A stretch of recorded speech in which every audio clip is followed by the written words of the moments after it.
여러분들 원래 이 크리스마스라고 하는 이 용어는 그리스도께 미사를 드린다라고 하는 천주교 용어라고 하는 것을 우리는 알아야 됩니다. 그러나 우리에게는 성탄 예배라고 하는 좋은 용어가 있어서 퍽다행으로 생각을 합니다. 성탄 시즌을 맞이하여 저를 놀라게 하는 것은 성탄같이 복잡한 이 사건에 대한 스토리가 놀랄 정도로 간결하게 성경에 기록되어 있다는 사실인 것입니다. 만약에 저보고 누가 성탄에 대한 스토리를 써달라고 하면 제가 목사이기 때문에 진실을 쓰기 위해서 최선의 노력을 다 할 것입니다. 그러나 저는 여러분이 보다 더 잘 이해하게 하기 위해서 예를 들어서 설명을 하고 또 과장도 하고 포장도 하게 될 것이다 라고 하는 것입니다. 그러나 여러분이 본문에 기록된 이 성탄 스토리를 읽어보면 이 스토리는 명사와 동사와 부사로만 구성되어 간결하고 직설적 화법을 사용한 것을 볼 수가 있습니다. 저는 성령께서 의사인 누가에게 영감을 주어 직설적으로 처방을 쓰는 방법으로 받아쓰게 하므로 과장도 포장도 없이 단순히 팩트, 사실만 서술하고 있다고 저는 생각을 합니다. 성령께서 시간과 공간을 초월한 역사적 사실을 말씀하셨고 누가는 그것을 받아 적었습니다마는 오늘의 성탄은 전설과 전통에 대한 대단히 많은 오해가 만연되어 있다라고 하는 것을 부인할 수가 없습니다. 우리는 말구이와 동방박사 세 사람과 그리고 성탄에 관계된 모든 하나님의 권능으로 만들어진 사실적 사건을 전설적 스토리로 오해하는 우리 그리스도인들도 없지 않아 있다라고 하는 것을 인정하지 아니할 수가 없습니다. 그러나 하나님의 말씀인 성경이 말하고 있는 이 성탄의 스토리는 간단 명료하지만 역사적 사실로 믿어야 됨을 명심하시는 우리 예수사랑교회 성도님들 되시기를 주님의 이름으로 축원합니다. 따라서 오늘 설교의 본론의 첫째로 아기 예수님의 탄생의 기쁜 소식의 배후에는 하나님의 대구속사적 섭리가 있음을 생각을 해보려고 합니다. 아기가 탄생하기 위해서는 계획과 준비와 절차가 세워져야 하고 만들어져야 합니다. 첫째로 어디서 아기가 태어날 것인가? 누가 아기를 받는 산부인과 의사가 되는가? 어떤 형편이 관련될까? 준비가 꼭 선행되어야 한다라고 하는 것입니다. 따라서 구약 성경을 보면 예수 그리스도의 탄생에 대한 정확한 예언과 신약 성경에는 예수님의 탄생에 대하여 5사람이 깊이 관련되어 있는 정확한 사실이 성취된 것을 우리 오늘 본문을 통해서 볼 수가 있게 되는 것입니다. 첫째로 예수님의 탄생에 로마 제국의 초대 황제인 아우구스도 가이사 시저가 관련되어 있는 것을 성경 말씀이 나타내고 있다라고 하는 것입니다. 이분의 집권 기간이 BC 31년부터 시작해서 AD 15년까지라고 하는 것입니다. 역사적 사실입니다. 이분은 탁월한 능력과 막강한 권력을 소유한 군주로서 재위 기간 동안 팍스 로마나 로마의 평화를 이룩한 분이시라고 하는 것 우리가 역사적으로 잘 알고 있습니다. 이분의 치적을 두 가지로 요약할 수가 있는데 첫째로 세금을 거두어서 국가의 재력을 견고하게 기초를 세웠다는 것입니다. 그리고 둘째로 사람들을 모아서 절대 군사력으로 지중해 주변국들을 점령함으로 로마의 제국의 영향권을 세계로 넓혔다라고 하는 것을 우리는 역사적으로 지적할 수가 있는 것입니다. 그런데 이 황제는 팔레스타인에서 800마일이나 떨어진 곳에 살고 있었다라고 하는 것입니다. 그러나 어느 아침에 그가 일어나서 나는 돈이 필요하다. 나는 세금을 더 징수하기 위해서 시리아와 팔레스타인 지방에 호구조사를 해야 되겠다라고 생각을 했다고 하는 것입니다. 그래서 시리아와 팔레스타인 지역에 사는 모든 남자들을 고향으로 돌아가서 호적을 하라는 황제 아우구스토 가이사의 칙령이 내려졌다고 성경에 기록이 되어 있는 것입니다. 여기서 여러분과 저 그리고 우리 모두가 반드시 알아야 되는 중요한 팩트, 사실이 하나 있는데 이 아구도스 가이사 왕은 구약 성경의 메시아의 예언에 관한 이해가 전혀 없는 사람이라고 하는 사실을 우리는 깨달아야 된다라고 하는 것입니다. 만약 이 황제가 칙령을 3주 전에 내보냈거나 3주 후에 내보냈다면 예수님께서는 구약 성경의 예언대로 베들레헴이 아닌 나사렛에서 태어나게 되었다는 사실을 우리는 분명히 기억을 해야 된다라고 하는 것입니다. 따라서 성경에 기한이 차서라는 말씀을 정확한 시간을 의미하고 있는 것이라고 우리는 이해를 해야 된다라고 하는 것입니다. 이 황제는 칙령을 전령에게 주었습니다. 한 전령은 배를 타고 지중해를 건너갔습니다. 그리고 또 다른 전령은 황제의 명령을 받아서 육로로 수리아에 도착해서 전 지역의 정확한 시간에 도착해서 그것을 전달했다라고 하는 것입니다. 그런데 이 사건은요, 750년 전에 미가 선지자가 다윗의 고향 베들레헴에서 메시아가 탄생할 것이라는 예언을 한 그 예언이 정확한 시간과 정확한 장소에서 성취되는 사건이었다고 하는 것을 우리는 깨달아야 된다라고 하는 것입니다. 둘째 사람은 로마의 수리아 총독 구레뇨라고 말씀을 드릴 수가 있습니다. 그런데 이 사람은 팔레스타인까지 다스리고 있었습니다. 여러분 중에 아니 그때 헤롯이 있었잖아요 라고 질문하고 싶은 분이 계실 것입니다. 헤롯은 상징적인 존재였지 아무 실권이 없는 사람이었다고 하는 것입니다. 로마의 막강한 권력을 행사하는 사람은 이 팔레스타인 지역에는 구레뇨였다고 하는 것입니다. 이 사람이 막강한 군대력을 갖고 있습니다. 이 사람은 세금 징수하는 모든 그 지방의 권력과 제도와 법을 가지고 있는 사람이었습니다. 그래서 우리는 이 사람도 예수님의 탄생을 준비하는 하나님의 도구의 하나였다라고 말씀을 드려도 절대 틀린 말이 아니라고 저는 생각합니다. 셋째로 요셉을 들 수가 있습니다. 요셉은 다윗의 자손인 거로 호적을 하기 위하여 정혼한 마리아와 함께 다윗의 동네인 베들레헴으로 갔습니다. 여러분 중에 어떤 분은 요셉이 왜 임신 8개월 하고 반이나 된 아내를 이렇게 멀고 험한 곳, 그것도 나귀 등에 타고 가는 힘든 여행에 동행을 했습니까? 목사님 같으면 이런 무모한 짓을 하겠습니까? 라고 묻고 싶은 분들이 없지 않아 계실 줄로 압니다. 요셉은 임신을 한 아내에게 이 여행은 참으로 어렵고 힘든 여행임을 알았음에도 불구하고 아내 마리아와 동행한 것은 아마 큰 이유가 있었을 것이라고 생각을 할 수가 있습니다. 만약에 요셉이 마리아를 집에 두고 가면 마리아가 성령의 역사로 임신을 하고 아기 예수님을 출산할 때 이를 이해하지 못하는 가족이나 친구들은 도와주기는커녕 위험에 처할 수도 있다는 것을 알았기 때문이라고 저는 생각을 해봅니다. 따라서 요셉은 예수님의 육신의 아버지가 아니라 미가 선지자가 예언한 대로 예수님께서 다윗의 후손으로 베들레헴에서 출생하신다는 예언을 성취시키기 위한 하나님의 구속의 섭리를 입증하는 한 증인이었다라고 이렇게 볼 수가 있는 것입니다. 네 번째 사람은 여관 주인을 고려하지 않을 수가 없습니다. 이 사람은 대단히 몰인정한 사람이었습니다.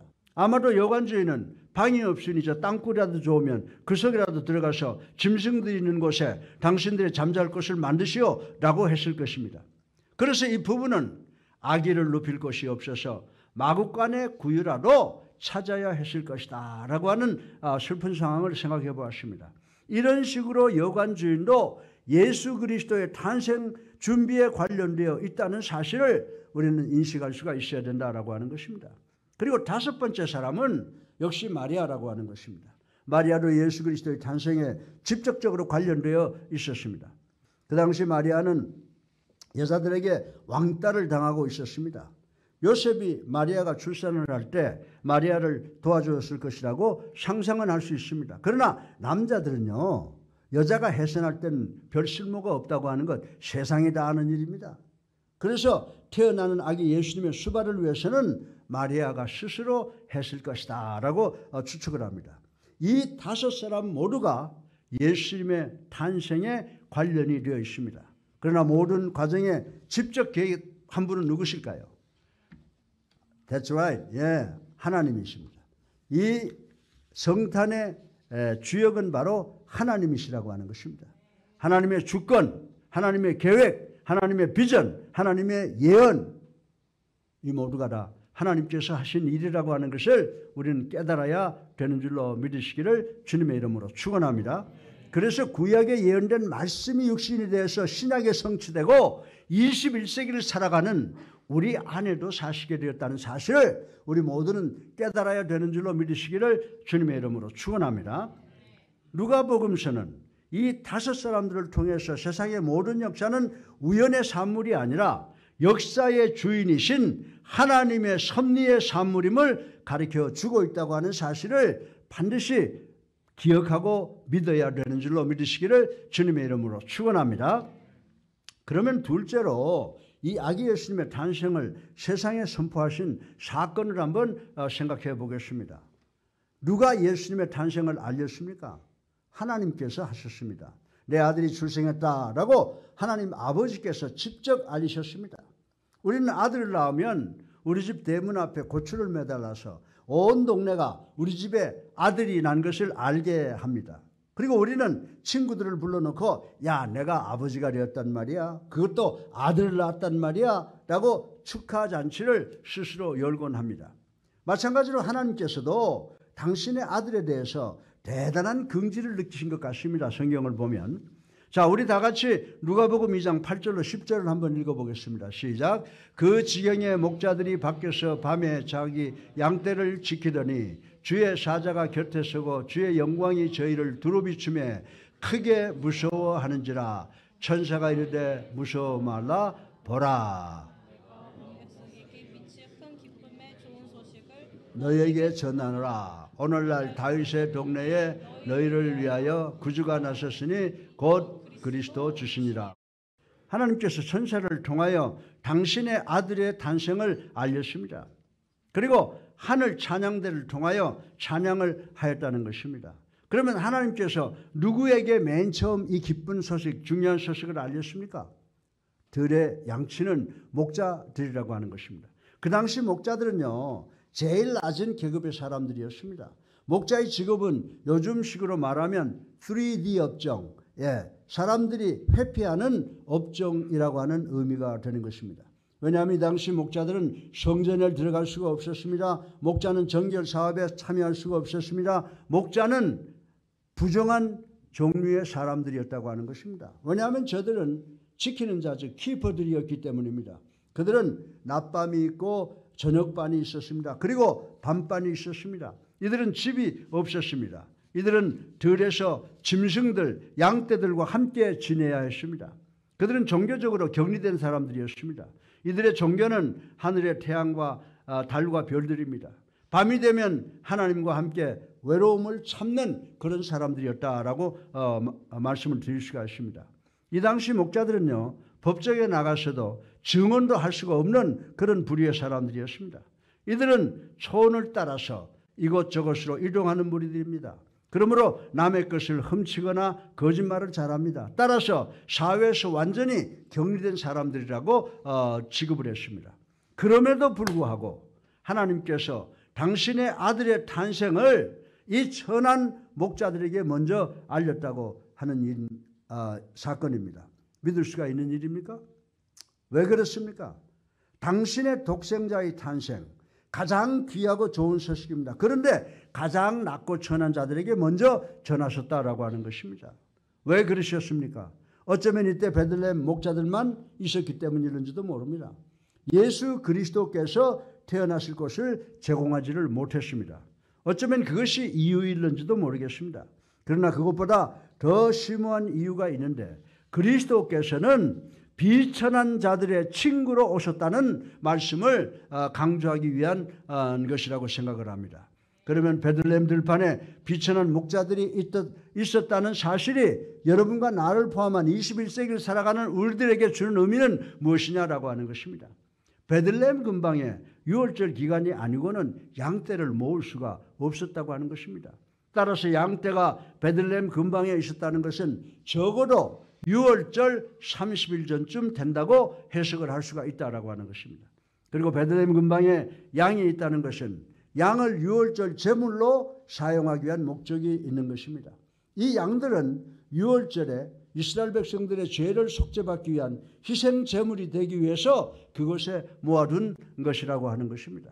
그러므로 하나님께서 이 세상 사람들의 죄를 용서받게 하기 위한 희생 제물로 죽게 되는 이 양을 데리고 온 목자들에게 나타난 것은 나는 내 아들을 이 세상의 모든 사람들의 죄를 대속하기 위한 유월절 어린 양으로 보낸다 라고 하는 의미가 있는 줄로 믿으시기를 주님의 이름으로 축원합니다. 성탄 바로 하나님께서 우리의 중보자이신 예수 그리스도의 탄생의 기쁜 소식을 우리 모두에게 알려주시는 위대한 사건인 줄로 믿으시기를 주님의 이름으로 축원합니다. 세 번째로 마지막으로 예수 그리스도의 탄생은 온 인류에게 기쁜 소식인데 이에 대한 세상의 반응이 어떠한가를 생각을 해보겠습니다. 이때 이 세상에서 이 현상을 이해할 사람이 있겠습니까? 누가 이 사건에 관련되어 있습니까? 우리 다 같이 15절 이하를 읽어보겠습니다. 시작. 천사들이 떠나 하늘로 올라가니 목자가 서로 말하되 이제 베들레헴까지 가서 주께서 우리에게 알리신 바 이 이루어진 일을 보자 하고 빨리 가서 마리아와 요셉과 구유에 누운 아기를 찾아서 보고 천사가 자기들에게 이 아기에 대하여 말한 것을 고하니. 아멘. 근데 이거 몇 절 지나가서 18절에 이 목자들의 첫 번째 반응이 기록되어 있습니다. 듣는 자가 다 목자의 말을 귀히 여기되라고 했습니다. 이 말씀은 목자들이 자기들이 본 것을 들은 것을 만나는 사람들에게 전했다라고 하는 것입니다. 그들의 첫 번째 반응은 뭐였어요? 그들의 첫 번째 반응은 그저 지나가는 흥미 정도였다라고 하는 것입니다. 대단히 많은 사람들이 성탄의 사실에 대해서 확신을 갖는 것이 아니라 성탄 추리나 성탄 캐롤 그리고 축하 파티나 분위기에 의해서 종교적 감성에 의해서 관심을 갖는 정도였다라고 성경은 이야기를 하고 있습니다. 그러나 이런 것은 단순한 흥미에 지나지 않는 것입니다. 이런 것들은 여러분의 삶 외부로부터 오는 것일 뿐인 것입니다. 다시 말해서 화이트 크리스마스, 징글벨, 고요한 밤 등등에서 오는 것입니다. 그리고 새해에 의해서 겨울 시즌은 먹을 음식도 많습니다. 신년 축하 파티 그리고 여행 등등에 의해서 우리 모두의 감성을 자극하고 지나간다라고 하는 것입니다. 우리는 외부로부터 오는 시각, 청각 그리고 미각에 의해서 우리의 흥미나 관심이 자극을 받으나 우리에게는 그것을 믿음의 눈으로 보아야 되는 줄로 믿으시기 바랍니다. 오늘 본문의 그 목자들은 단순히 흥미는 지나가나 성탄을 듣고 기이하다라고 하는 말로 마음의 감동을 받았다고 하는 것입니다. 그것이 목자들의 반응입니다. 듣는 자가 다 목자의 말하는 일을 기이하되라고 말을 했는데 이 기이하다라고 하는 말은 그저 즉흥적인 감정이 아니라 마음에 와서 느낌을 주었다라고 하는 것으로 해석을 할 수가 있습니다. 그러나 그 다음 반응을 보면요. 이 반응은 마리아의 반응인데요. 19절 여기 한번 우리 다 같이 읽어보십시다. 시작. 마리아는 이 모든 말을 마음에 깊이 지키어 생각하니라고 했습니다. 여기에 마음에 일시적으로 왔다가는 흥미, 관심을 이야기하는 것이 아닙니다. 마리아는 마음으로 이 천사들이 말하는 것을 깊이 묵상했다고 하는 것입니다. 그리고 마리아는 기도했다고 하는 것입니다. 마리아는 가브리엘 천사가 말한 아기 예수의 탄생, 메시아의 오심, 그리고 마리아는 성경의 예언을 읽었다고 하는 것입니다. 마리아는 이것을 마음속 깊이 새기고 묵상했다라고 하는 말씀이 나와 있습니다. 이 태도는 성탄 때에 가질 수 있는 좋은 예라고 저는 여러분들에게 말씀을 드리고 싶습니다. 혼자 있습니다. 하나님과 함께 시간을 보냅니다. 마리아는 성경을 읽으면서 예수님에 대한 천사의 예언을 잊지 않고 마음에 깊이 간직했습니다. 마리아는 아기 예수를 자기가 낳았지만은 이 아기 예수님의 원래적 신분을 잊지 않으려고 천사의 말을 마음에 간직하고 되새겼다라고 성경은 이야기를 하고 있습니다. 그리고 이 아기 예수님은 마리아로부터 자신의 신비로운 탄생과 본질에 대한 가르침을 받았을 것이라고 생각해 볼 수가 있는 것입니다. 사랑하는 성도 여러분, 여러분과 저 그리고 우리 모두도 마리아처럼 들은 하나님의 말씀을 마음 깊이 간직하고 묵상하고 기도하는 성도들이 되시기를 주님의 이름으로 축원합니다. 들은 말씀에 풍성한 열매를 맺는 좋은 밭을 가진 성도님들 되시기를 주님의 이름으로 축원합니다. 목자들을 보시기 바랍니다. 우리 20절 말씀을 보면요. 우리가 이거 한번 읽어볼까요? 시작. 목자가 자기들에게 이르던 바와 같이 듣고 본 그 모든 것을 인하여 하나님께 영광을 돌리고 찬송하며 돌아가니라. 아멘. 목자들의 믿음이 어떻게 발전됐습니까? 목자들은 성탄의 소식을 관심이나 흥미 정도가 아니라 찬양의 마음을 갖도록 변화가 되었다라고 하는 것입니다. 그리고 이 성탄의 사건에 대하여 천사들은 하나님께 찬양과 영광을 돌렸다고 분명히 기록되어 있습니다. 메시아가 탄생하셨습니다. 목자들은 이 세상에 이 소식을 전했습니다. 유월절 양의 역사 속에 들어오셨습니다. 시간과 공간 속에 들어오셨습니다. 목자들은 하나님께 찬양을 돌렸습니다. 여러분들은 지극히 높은 곳에서는 하나님께 영광이요, 땅에서는 기뻐하심을 입은 사람들 중에 평화로다라고 하는 이 구절 잘 기억하실 줄로 믿습니다. 하나님께 영광이라고 했습니다. 여러분은 예수님께서 하나님을 위해서 탄생하신 것을 아십니까? 예, 제가 생각하기에는요, 예수님이 탄생한 것은 하나님을 위해서라고 하는 것은 생각해보지 못했어요. 다 여러분과 나를 위해서, 그리고 우리 모두를 위해서 탄생한 걸로 그렇게 생각만 하고 있었는데요. 이 설교 말씀 준비하면서 저는 예수님은 첫 번째로 하나님을 위해서 탄생하셨구나라고 하는 것을 생각을 해봤습니다. 예수 그리스도께서 첫 번째는 하나님을 위해서 태어나시고 하나님을 위해서 돌아가신 줄로 믿으시기 바랍니다. 나는 주님께서 나를 위해서 돌아가신 것으로 알았습니다. 그렇습니다. 그러나 예수님은 첫째로 하나님의 말씀, 아버지의 말씀에 절대 순종하는 효자였다라고 하는 사실을 여기에서 깨닫게 되는 것입니다. 주님께서 여러분과 나를 포함한 우리들에게 생명을 주셨습니다. 예? 우리 모두에게 생명을 주셨습니다. 우린 창조에 의해서 주님의 것이 된 줄로 믿으시기 바랍니다. 하나님께서는 당신의 아들을 이 땅에 보내셨습니다. 우린 죄인이었습니다. 그러나 하나님은 대속을 통해서 우리를 다시 사셨다라고 성경은 이야기를 하고 있습니다. 그래서 우리는 하나님의 것입니다. 우리는 두 번째 하나님의 소유가 되었습니다. 하나님은 우리를 만드셨습니다. 우리를 사셨습니다. 하나님은 당신의 아들을 보내심으로 시간과 공간 속의 역사 속에 자신의 모습을 제시하셨습니다. 그러므로 우리는 하나님께 영광을 돌려야 되는 줄로 믿으시기를 주님의 이름으로 축원합니다. 하나님도 당신의 아들을 보내주셨습니다. 하나님은 당신의 아들에게 긍지를 나타내셨습니다. 하나님의 아들 예수께서 이 땅에 오시는 사건에 5사람이 각각 자기 역에 관련이 되어 있었습니다. 그러나 하나님께서 이 5사람 속에 다 관련되었다는 사실을 우리는 알아야 되는 줄로 믿으시기를 주님의 이름으로 축원합니다. 우리는 이 기쁜 소식을 듣고 세상으로 나가야 된다고 명령을 받았습니다. 성탄의 모든 계획과 준비, 그리고 높은 곳에서 낮은 곳으로 목자들에게 전해지는 소식이었습니다. 유월절 어린 양이 오셨습니다. 유월절 어린 양이신 예수께서 이 세상의 모든 죄를 위해서 십자가에서 돌아가셨습니다. 여러분들 이 말씀을 반드시 기억하는 우리가 되어야 될 줄로 믿으시기 바랍니다. 또 예수님은 부활하시고 승천하셨습니다. 다시 오실 것을 확실히 믿는 우리가 되기를 주님의 이름으로 축원합니다. 그런데 이 세상의 반응은 어떻습니까? 이 세상의 반응은 흥미였습니다.